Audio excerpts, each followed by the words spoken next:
pitjors tragèdies per la qual pot passar una nació en tota la seva història és patir una guerra. Lamentablement, els argentins van tenir aquesta tragèdia a l'any 1982 a la Guerra de Malvinas. Va ser un enfrontament bèl·lic entre l'Argentina i el Regne Unit.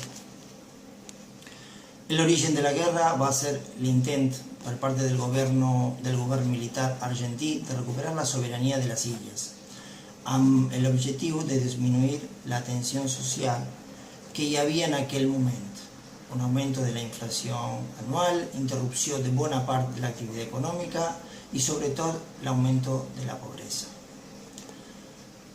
Jo en aquell moment tenia 14 anys, en ple adolescència, i vaig tenir la sort que per 3 anys no em convoquessin per anar a la batalla. Em recordo que els mitjans de comunicació, tant la TV com la ràdio, demanaven aliments i abric per als soldats.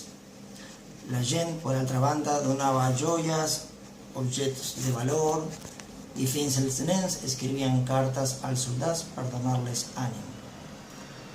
Ens enganyàvem amb el discurs «estem guanyant», quan en realitat ens estàvem matant lentament a 2 generacions de joves.